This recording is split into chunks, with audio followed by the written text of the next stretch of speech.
Bonjour.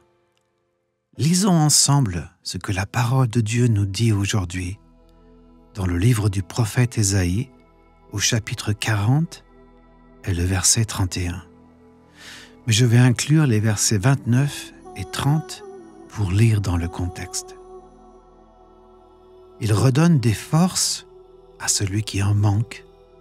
Il rend courage à celui qui est épuisé.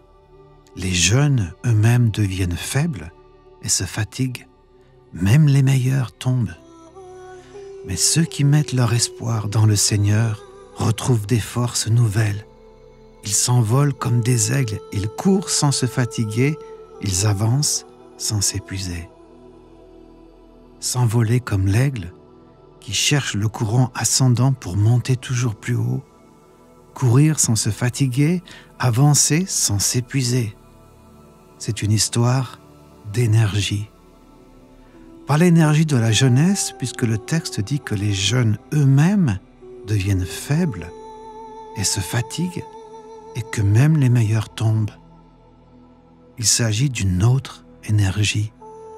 Il s'agit de l'énergie accumulée dans la présence de Dieu, dans le silence ou dans l'adoration, dans la prière ou dans la louange, dans la supplication ou dans l'intercession,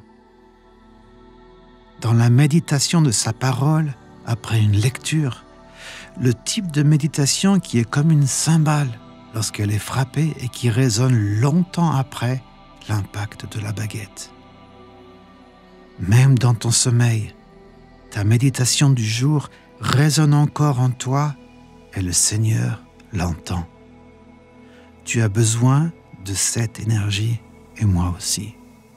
L'enfant de Dieu a besoin de se brancher sur le ciel pour être rechargé et affronter la vie. La jeunesse d'aujourd'hui a vraiment besoin de la perspective de Dieu dans une société où on ne peut plus faire confiance à l'information. Surtout l'info des réseaux sociaux où tout est question d'algorithmes. Il faut beaucoup prier pour nos jeunes. Tu charges bien ton portable, non? Eh bien, c'est une illustration. C'est la même chose. Tu fonctionnes dans le rouge si tu es en manque d'énergie et tu finis par t'épuiser, te fatiguer, sans courage d'avancer. Nous ne sommes pas tous pareils dans notre mode de mise en charge. Pour certains, c'est écouter des chants de louange. Pour d'autres, c'est de trouver le silence et d'attendre que les bruits de l'âme s'estompent. Pour d'autres, c'est de marcher dans la nature et de sentir les odeurs de la forêt, du bois, des feuilles, de la terre humide. Pour moi qui voyage beaucoup, j'aime regarder les cieux être au-dessus des nuages, traverser les océans une nuit de pleine lune. Là, je remercie le Seigneur.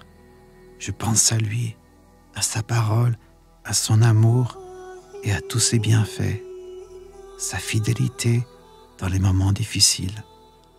Je pense à son pardon.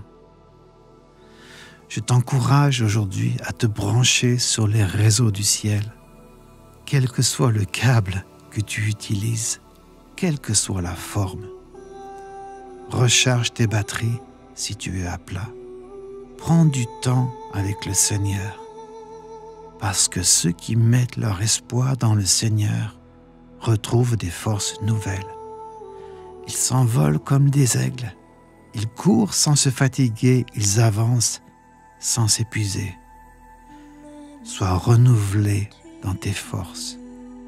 Tu viens déjà de prendre quelques minutes là à écouter la parole de Dieu. C'est vraiment le but de ces réflexions quotidiennes. Alors à demain.